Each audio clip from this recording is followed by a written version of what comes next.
found that I thought would be useful. If we can all just mute mics and speakers, thanks. And then I'll just have my mic and speaker on. Okay. See if we can share slides. Doesn't seem to want to share, so it's one of those mornings, obviously. Here we go. All right. Okay, so let's jump into this notion of thick description. And as always with our group, we've got some of us in person and some online. And please feel free to chip in or put something in the comments. Oh my goodness, now I've got someone else's slides here. What? This is bizarre. This is bizarre. I literally just clicked on exactly the right one and it's loaded some other rubbish. Okay, let's tell it to stop presenting and start again. Okay.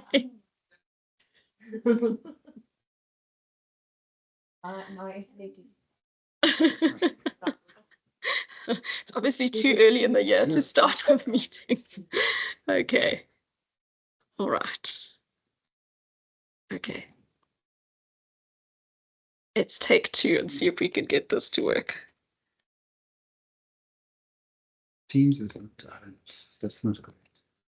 Yeah, it's obviously having a wobbly today. Yeah.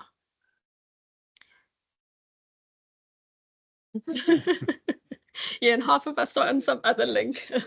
We will get ourselves organized. We have done this before, I promise. Okay. All right. Yay, we have slides at last. Okay, so this concept of thick description in qualitative research is one that hasn't really been adequately explored. So these authors in 2023 thought that they would give it a go and see what they could come up with. So when I think about thick description, these are the kinds of images that come to mind. So like thick fur or thick honey or thick forest, something like that. So I think it's just interesting to kind of use an image to think about what that notion means to you and how you relate to it.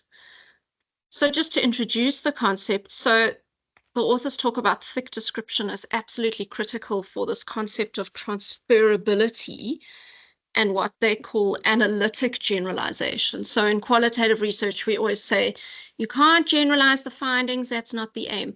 But actually, we are aiming for some kind of analytic generalizability of people being able to say, well, the lessons learned from this study are applicable to another context and another scenario.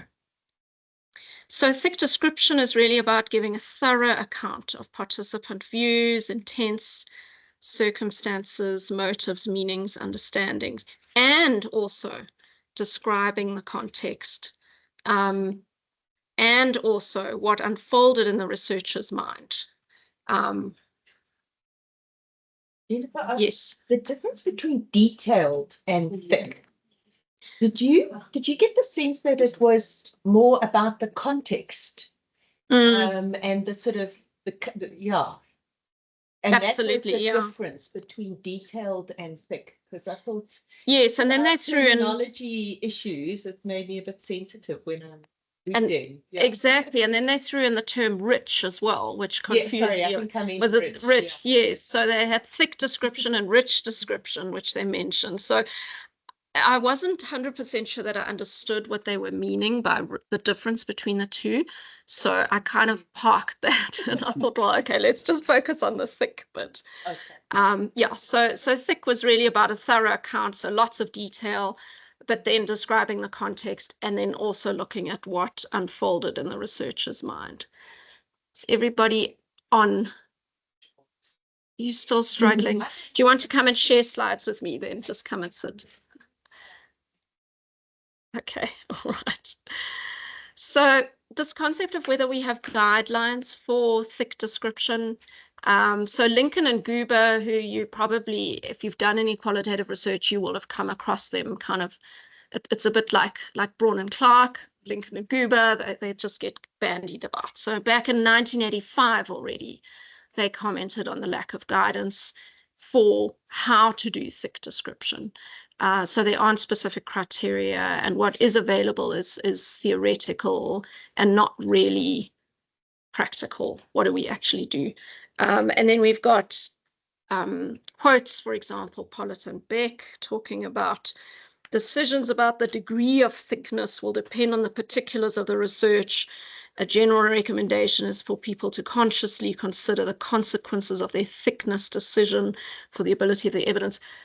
I didn't actually know what they were saying there, and I think that's the author's point, is that there's a lot of rambling and vagueness in the literature about what thick description looks like. I mean, a degree of thickness, I'm not sure what they mean by that. So, yeah. Kind of how long is a piece of string, maybe? I don't know. Kind of up to the researcher to think about what they feel is thick. So lots of questions and not many answers. So the authors in this paper do give us some theoretical background to where this notion of thick description comes from. And it really started off with ethnography, kind of work in the field, in communities, observing behavior, documenting with field notes. That's really where it came from initially, but it applies to all types of qualitative research. Although later on, when we talk about this miracle framework that the authors have put together, they talk about how not every aspect of that framework applies to every kind of qualitative study. So kind of apply it when it's applicable. So Lincoln and Gruber in 1985 came up with this trustworthiness criteria, and we've all seen these terms: credibility, transferability, dependability, confirmability.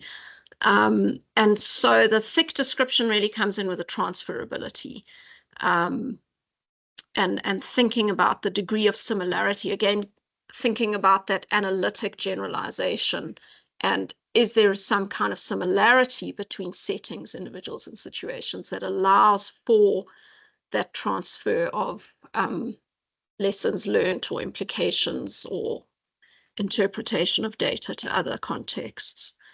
And then Denson is another one, also in the 80s, who talked about 11 thick description types. So some of these were familiar to me. So things like micro and macro, and historical, biographical, but then they get into quite a lot of detail here about relational and glossed and incomplete and intrusive. So various people have tried over the years to come up with some kind of criteria or type of thick description, but yeah, not always easy to understand where they were going with it.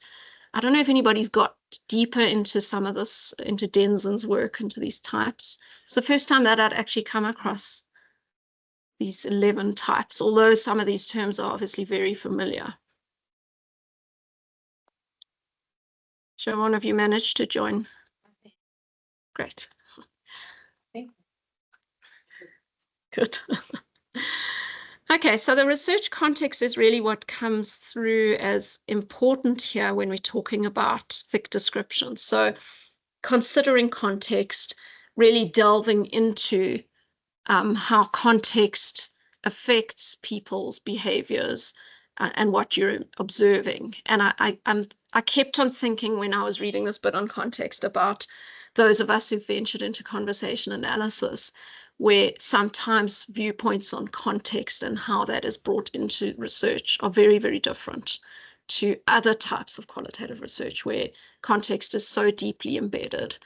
But with conversation analysis, what a lot of the purists will say is that the context is revealed in the talk and in the data.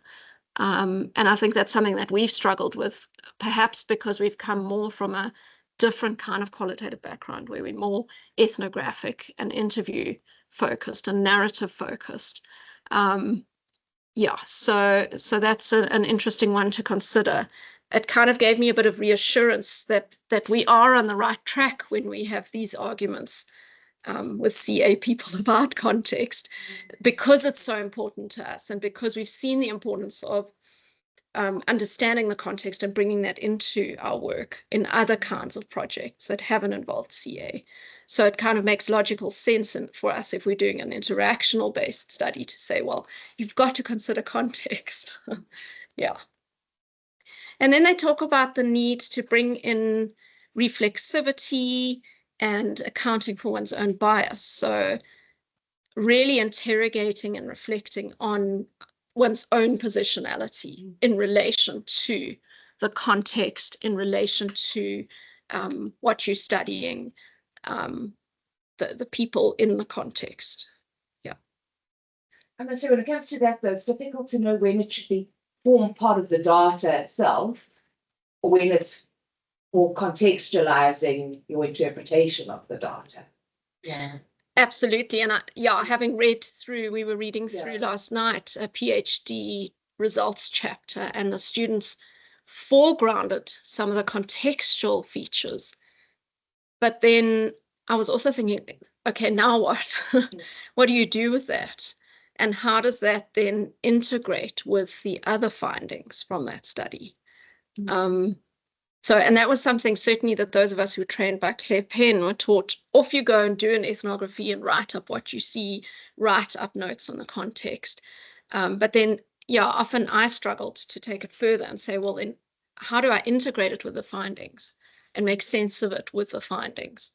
And also, that self-reflection is such a difficult thing to be aware of your own biases. And, that insider-outsider thing about you have to include that into any research paper that you write. Like, where are you coming from and what are your core beliefs? And, that kind of thing gets a little bit murky, doesn't it? Because where's the data? Let's talk about the content. Absolutely. And I'm thinking, the researcher, and I'm thinking even about some of the autoethnography and the geoethnography session that we did with you, Nick. What is data and what is one's own reflection? And does it matter that there's a division between the two, or is it okay that it all sort of merges into one big whole? Yeah. Yeah, very tricky. So the basic premise as well behind this whole story of why we do thick description is that it improves the quality of the work that we produce. So again, coming back to Lincoln and Guber's trustworthiness criteria, that's really about quality as well. So enabling us to draw new theoretical insights, generate relevant questions, implications, and then they talk also about this naturalistic generalizability, which is the extent of the transfer of the findings to personal life experiences or tacit knowledge, and then inferential generalizability, so the extent to which findings are relevant to different contexts and situations. So on some level, being able to generalize. And what they note is that often studies have very poor reporting and description of the context and also of the methods. And I think that was a topic in one of our journal clubs last year, was the need to really expand on methods and what you've done and why, and reflect on it in a lot more detail, which is tricky because a lot of journals will curtail your word limit and you don't have space to do that. So the approach these authors took was to critically review the literature. They didn't do a systematic review, but just a critical review of literature that they found talking about how to do thick description or what thick description means. And then they came up with this miracle approach. So meaningful, interpretive, relational, authentic, contextualized, linked, and emic narratives. And it's always fun and cute to have a nice acronym. So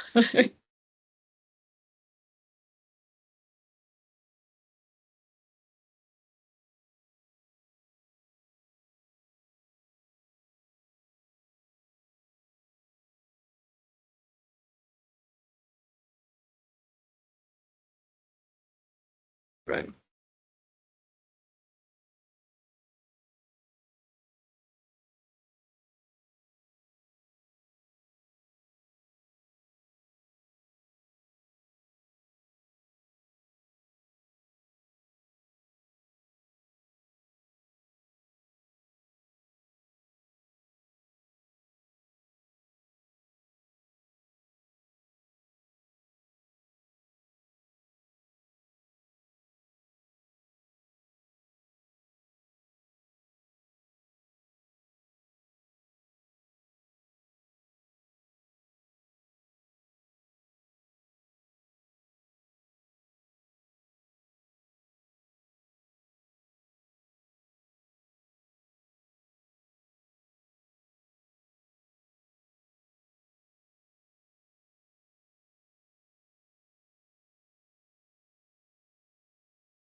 Okay, we are having the worst day with technology. I hope I'm back now.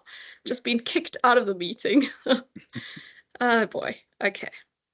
All right, let's see if we can find the slides again and resume. I do apologize, everyone. It's usually not so chaotic. Usually we just potter along. Maybe Yes. just default suggestion. Yes, I will do that. Let me turn the camera off and we'll check if that makes a difference. Okay, slides. It would be nice to have slides.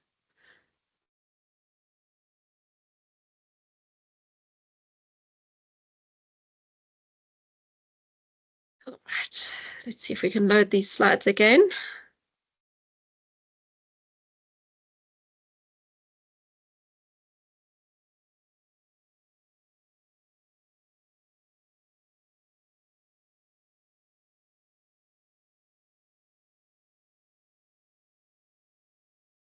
Okay, we have slides.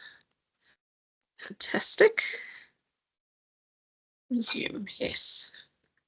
Okay, so they talk about this concept of meaningful narrative as the first principle in this miracle framework. And the need to ensure that readers and stakeholders can actually resonate with the experiences. So this would be linked to more ethnographic interview narrative type work, really giving voice to people's experiences and perspectives, using supporting quotes, and then really important, and we've done this as one of our journal clubs before, Connolly and Pulse's article on underdeveloped themes. So if you haven't worked hard enough to develop your themes properly, then everything kind of falls apart and then you end up with a very superficial product. So you want to try and present the findings as a story. And I think this is something that's work in progress for me. For a long time, I kind of thought you presented a narrative description of the results and then you had a quote, and just narrative description and then a quote. But now learning other ways of doing it and really weaving the quotes into the narrative description. So the next one is interpretative narrative. So more than just describing participants in their setting. And what they say is it's not about just heaping on more data. So you don't want to just stuff a paper so full of data that nobody can actually see what you're trying to say. And I know some of our students who are starting off with qualitative research often think that if they just stuff every quote they have into a particular theme, then that makes it better somehow. So really not about that, really about interpreting and explaining and then situating responses in the cultural setting and trying to integrate. So integrating what the participants are saying and then how you're interpreting and making it clear which is which. So I guess that's a bit what we were talking about earlier with that, with the autoethnographic or the geoethnographic work where everything sort of blends, but there's still a way perhaps of separating out what is one's own perspective versus what is data.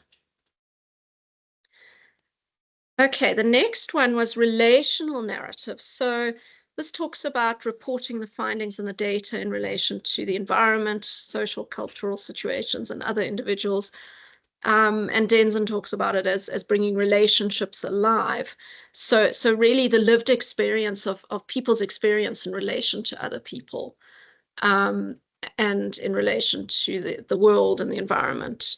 They talk very much about avoiding stereotypes and trying to focus on nuances. So thinking about the individuals in your data sample. So you might have interviewed 20 people, but of those 20 people, they're all individual, they're slightly different in their background. Maybe they're all from a particular cultural group, but they've all got different experiences. Yeah, so important just to think about those nuances. Then they talk about the A as authentic narrative. So supporting the description of findings in a genuine and representative way, again, giving voice. So I found there was a bit of overlap between some of the categories. And then later on, they justify and they say, no, there's no overlap. So, but to me, it seemed like there was a bit of overlap here, but I guess it all links together. using authentic quotes. And then they refer to this very helpful article by Lingard, which I was sent by an editor. It's a bit embarrassing to admit, but an editor sent it to me and said, read this, and this is a better way of presenting your quotes.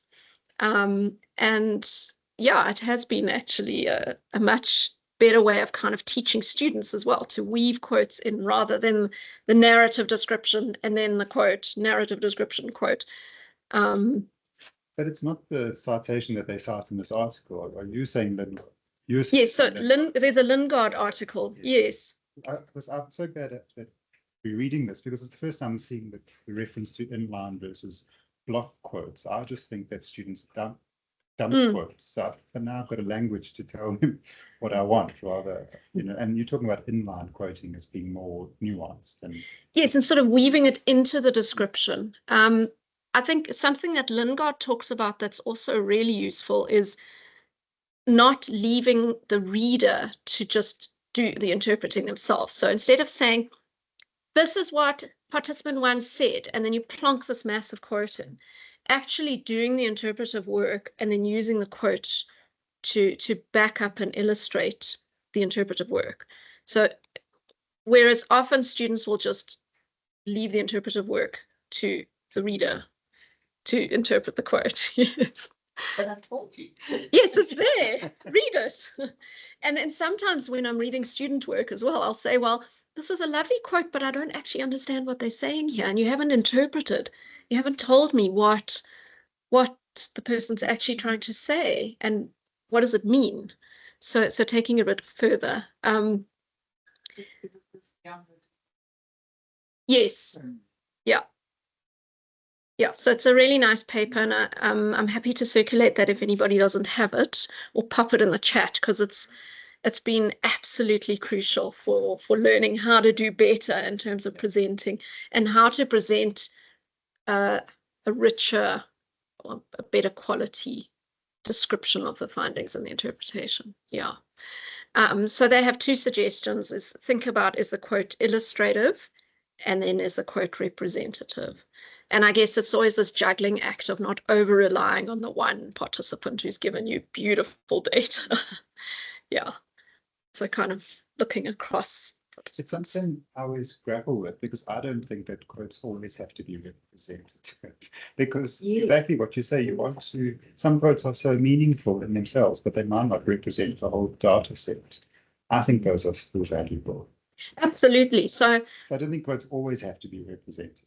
Well, I guess, what does that term representative mean?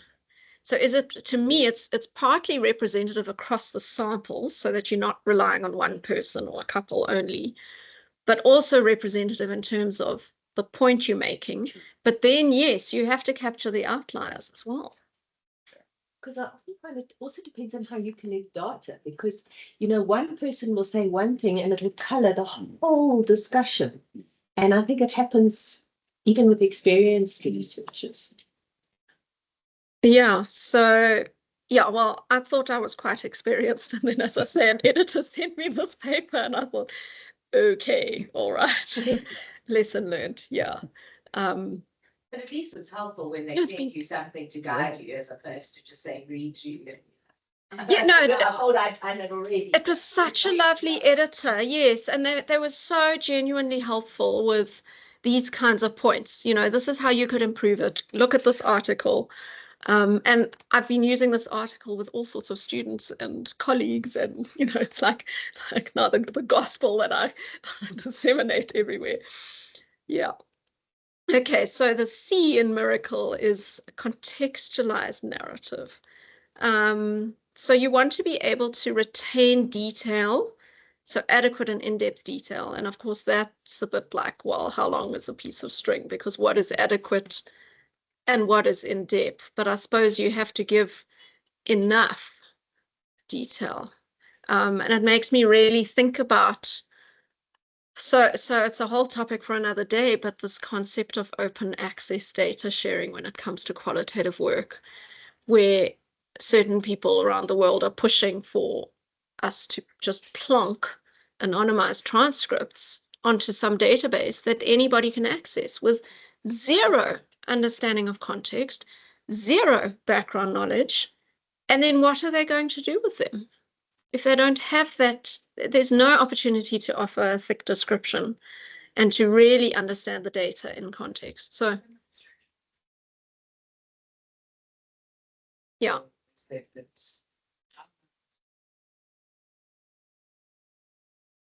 You have to understand the context. Yeah. And often when I have problem with CAs, it's got to be applicable. And without knowing the context, whatever you analyze, how does it help the person that you've assessed? Because otherwise you shouldn't be doing research in my opinion. So. Well, I mean, this has been one of the big points that we're now making. Rona's come on board with a paper that we're working on with emergency calls and language barriers. And one of the points we want to make in that paper is people who just take a call that's been published on the internet with no knowledge of the context of how the call center works, of actually having been to that call center, sat on the floor, looked at the systems, and then making all sorts of sweeping claims about what's happening in that call, and it's completely devoid of any kind of context. So there's a danger there. We want to argue you don't really understand what's going on if you don't have that contextual background and that relationship with the site or with the community or, you know, whoever it is. Yeah.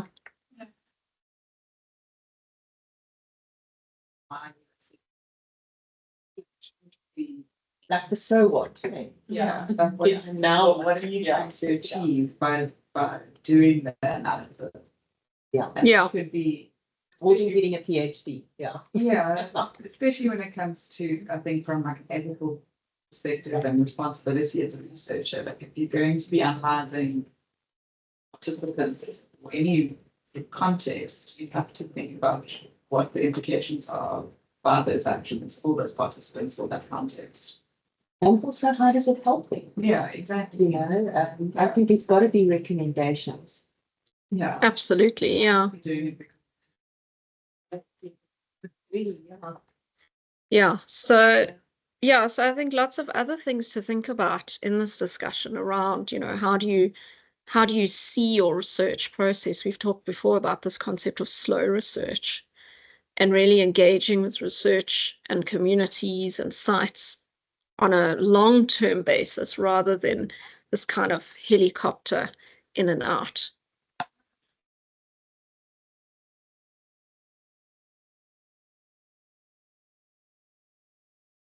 Oh dear. Do you need me to add you, Megan? Are you back on? Okay. Teams does not love us today. Okay. I was just saying that because there is a debate of should I do research about my people? Should I do research about other people that other culture that I don't know about?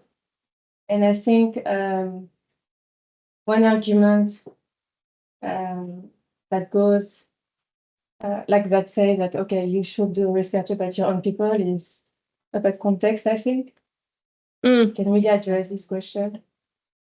Absolutely. It was one of my big questions for my research. And always talks about the insider outsider thing. Yeah.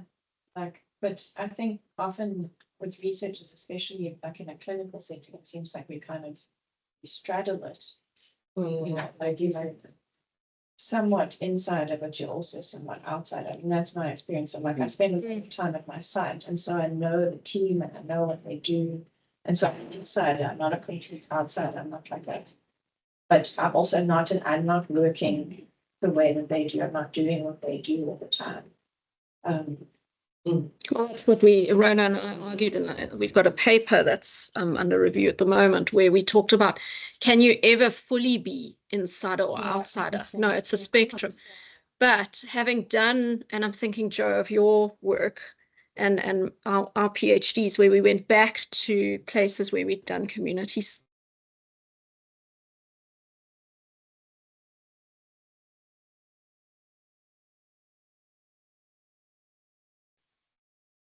Things kick me out again. So really understanding that context from having worked and lived in the community for a year, I mean, I don't think we could ever say that we truly understood it, but we had a better idea than if we just picked a random village and gone in and done research.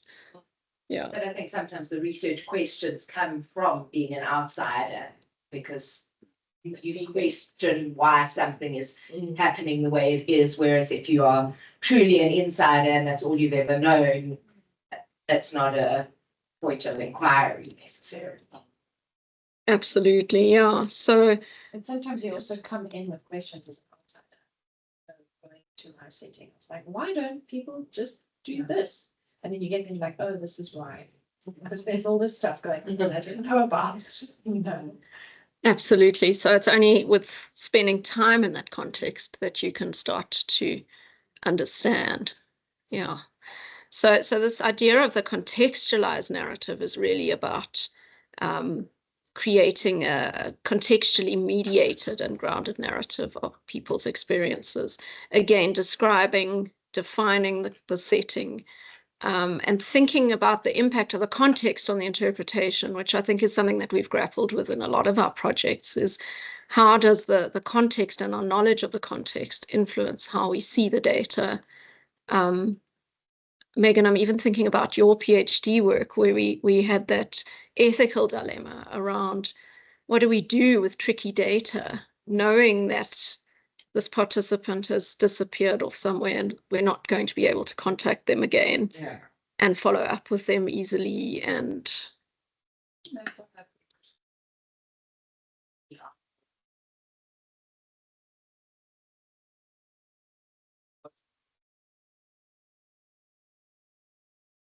I'm interpreting it, if I'm seeing it in this way, in terms of the data, what is the context? You have to look at the broader context, or, you know, I even think of the CA data, and I learned a lot.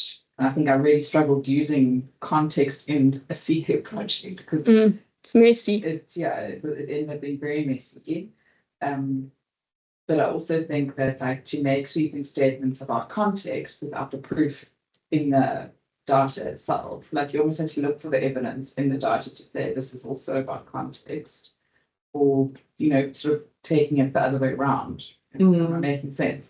You know, like I'd say, Don't assume context. yeah, you sort of say in the, you know, I learned so much from the purists who were doing CA to say, you know, if I'd say, oh, but this is a South African thing, this happened in the South African clinic. I said, where's the proof? Like, you have to be in the conversation that this is about the thing that you're talking about or you claim. It's almost lazy to say, oh, that's Africa, baby. Yeah, you had to. So it was. You had to look at it on both sides, or if something was happening in the data, to say that this is something that really happens in this context in this clinic, and being able to add sort of the contextual understanding onto that conversation or that interpretation. And so constantly looking at it from both perspectives. But they also, like, something could be there and there may not be a direct reference to it in the quotes. Yes, yeah. Language. But I think that coming back to that language article, that atmosphere, that there's something there that you can't sort of, there's that, but then you need that contextual understanding. You need that sort of nuanced understanding of context to say that it might not be purely evidential in the data, but this is possibly what you're feeling, or there's something there that could be speaking about context. So to not just make a sweeping statement about context without proof in the data. When you say, when we think about something now, when you say we have to think about why we are doing it, it also means that our research is like resisting to something else, to dominant narrative or to whatever, but it's like it's not objective and it's in resistance to something, to another. I mean, if we need a purpose to do it, it means that it's supposed to guide us towards more justice somewhere. Or, Absolutely. Yeah, like what's your philosophy to your research almost? You know, where are you headed with this? Yeah. I guess, Megan, it's also about how the participants orient to the context. And that's really what CA has taught us very strongly, is where do you see evidence of people orienting to context, and how is that coming through, whether it's interactional data or interview or narrative data. How is that coming through? Yeah, and I guess maybe that's what one should be looking at as well. But yeah, that applied CA, that it is often like it's depending on the context or the institution that you participants behave in certain ways because of the context. Yeah. And So- then you can have insider bias, that you can assume things because you think you know the context. Absolutely. So going back to the R in Miracle of the relational narrative. So thinking about, I would add there, how people orient to contextual features, and how that's evidenced in the data. I think that would be useful to look at as well. Yeah. So coming back to this contextualized narrative, so giving adequate and in-depth details, defining and describing, and then using artifacts. So they talk about field notes, observations, thinking about the micro versus the macro, which is something that some of us have looked at in our data. What are you seeing, for example, in an interaction that mirrors the broader context? So that relationship to context comes through, and then photographs or whatever it is that helps you to understand that context. And then framing conclusions and avoiding hasty generalizations. And I guess we've all been there, done that. When we start with research, you make sweeping conclusions. It's so clear, yeah. Not really grounded in the data, yeah. Using pseudonyms and demographic information, so giving enough information for the reader to kind of picture this participant in their mind, perhaps. And then I liked what they use this term head notes. So the memories or implicit understandings you have of that research process and the data. So I often tell students, after you've done an interview, jot down some notes. What stood out? How do you respond? How do you feel about that interview or what they said? And then use those notes to inform your analysis, because those first impressions often are very, very powerful, and can really guide the analytic process. So yeah, now I have a term for it, head notes. But I think it should be on a page notes too, not just in your head. And that's part of the reflexive process, I guess. Yeah. Yeah, I'm just thinking, Joanne, about some of the conversations we've had in our qualitative community of practice. We've got a speech therapy community of practice with a lot of Australian speechies. And they're often talking about how do you get students to a point where they can actually engage with qualitative research on this kind of level. And that's a whole conversation for another day, I guess. Yeah. Then the L in Miracle is about linked narratives. So what they see that as is the data plus your interpretation linked to the social and cultural context, which is then all consistent with your research question and your methods. So going back and forth between what is the research question and what are the methods. And I've used this often with my own work, but also with students, to say, especially when there's so much data and you don't know what you're looking at. Well, what was your research question? And sometimes that works, sometimes not. I'm thinking again about our current PhD student where the research question has shifted because the data is quite different to what was originally intended and planned. Yeah. And she couldn't really plan for what she was going to get because I don't think she understood the context until she got into the environment. She's so deep in the data that she can't take that bird's eye view, because that is hard when you're so immersed in it and it shifted. If she thought she knew what she was going to find along some lines, and the actual project turned out very differently. Yeah, so I guess also that constant shift between the micro details in the interviews and then the macro bigger picture of what is this really about? What am I doing with it? As you were saying, Jada, where am I headed with this research? Is it like a justice agenda that I'm following? Is it I want to help people to do better or practice better, as Rona was saying? So yeah, that kind of constant into the detail, moving out. For me, that's been helpful to try and achieve. So with linked narrative, they want not only the description of the methods, but the justification, and then really exploring how you think your methods might have enabled, and here they use the term rich data, which again, I wasn't 100% sure what they were meaning there, but I think what they're meaning is rich as opposed to superficial. Yeah. What's the difference between rich data? So it's thick description and then rich data. I think that's what it is. Which doesn't include it. Yeah, they tried to explain the difference, but Yeah, I in the didn't beginning. really understand. That's it. I didn't. Yeah, I think it's one of those tricky things. Does it really matter in the end? I guess if one is committed to a thick description approach and a rigorous approach that takes context into account. Except, I think that's often where qualitative research gets a bit of a bad name, because we don't use terms with precision. And it also makes searching, like our experience, searching for stuff difficult, because if you search for rich, maybe other people. Yes, exactly. Yeah, I mean that's a very good which is from our experience. So we wanted to write a paper on insider outsider perspectives, and to actually find other research on that topic was very difficult, because people don't always use those terms. So there were all sorts of other terms that they talked about, and yeah, it was tricky to actually pinpoint data that was, or papers that were talking about the same phenomenon that we were trying to get at. Yeah.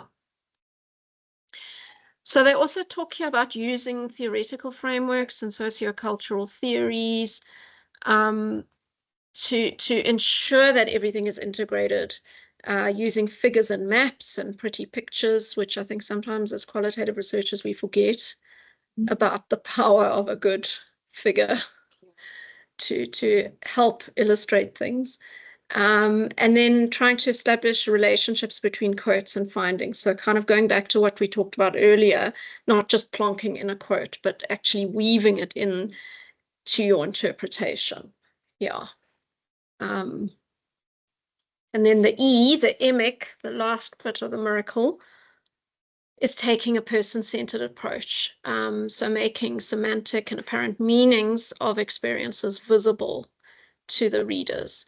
So this one I found a bit difficult, because then I thought the authors were kind of venturing into that you need to interpret people's emotions or make claims about how you think they're feeling.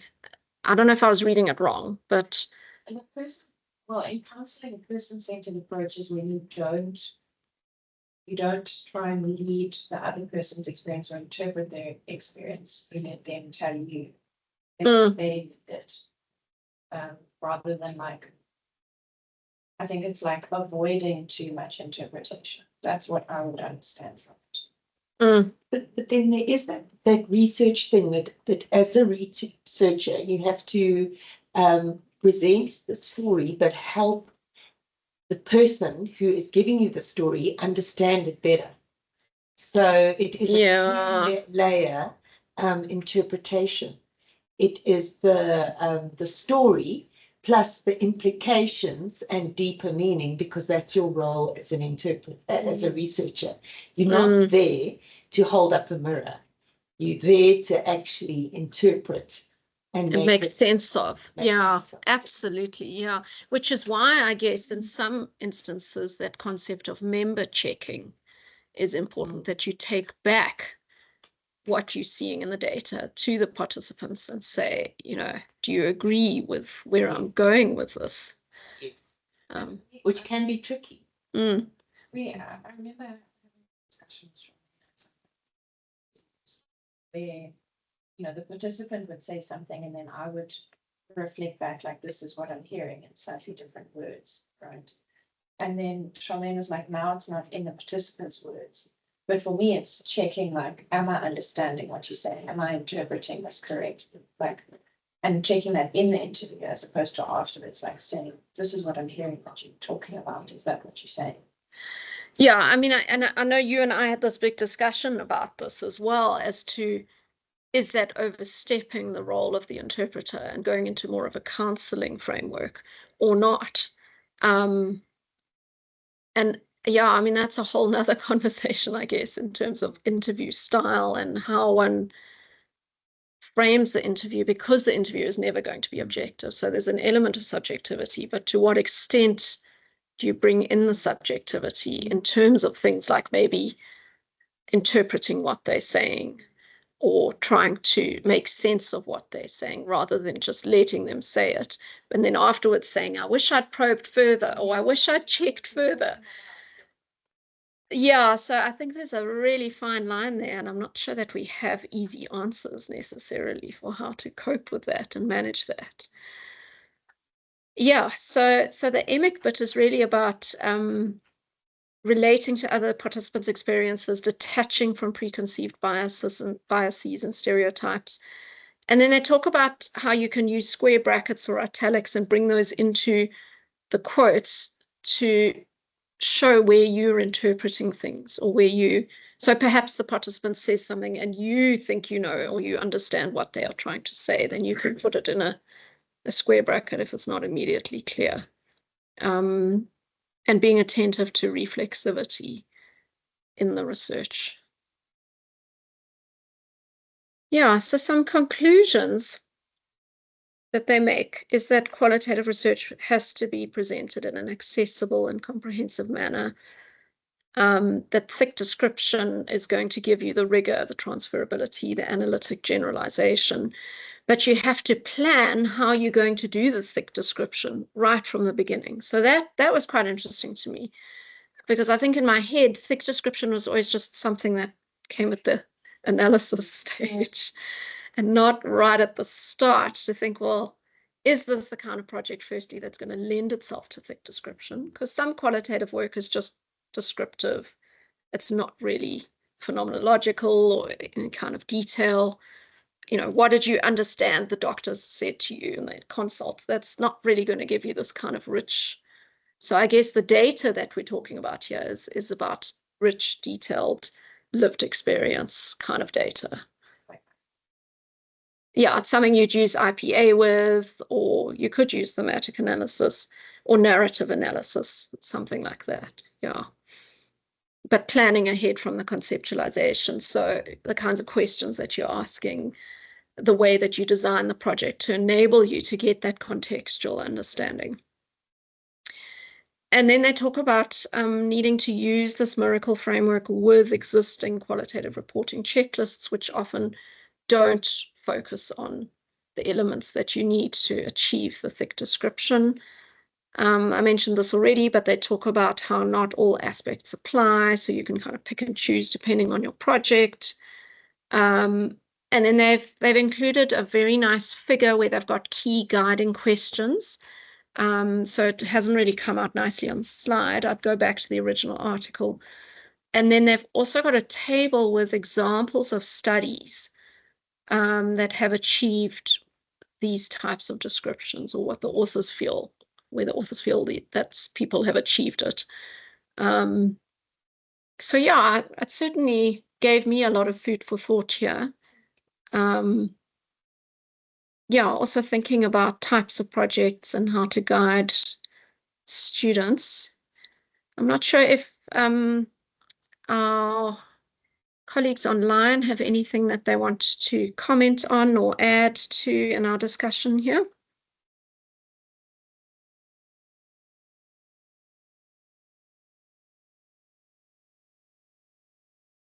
Charmaine, go for it.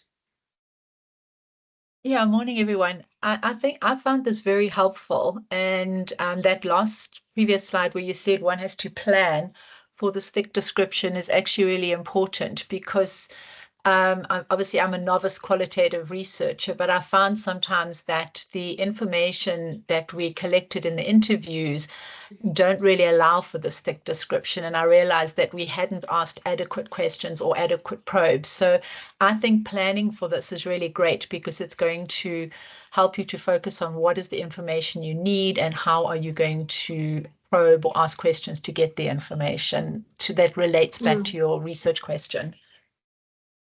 Yeah, I agree, Charmaine, and perhaps it also comes back to the need for what we'd say a pre-test or a pilot, that you actually sit with the questions and test them out with somebody to see how they work in an interview and whether they are likely to give you the kind of detail that you're wanting. But even then, I mean, with some projects, things end up going in such a different direction to what you anticipate. So yeah, it's kind of hard to know how to plan sometimes and to what extent can you plan. So I guess it's coming back also to that reflexivity, also involving other people in the discussions around how to plan and what to do. Tension between planning and being flexible. Yes. Because if you over plan, you then lose the flexibility of the project. That's such a good point. Yes. So you become very rigid instead of actually saying, well, yeah, how can we do this differently? Or, you know, what are we really trying to get here? And how can we get at what we're trying to do? Yeah, I'm not sure if we have any other comments from anybody.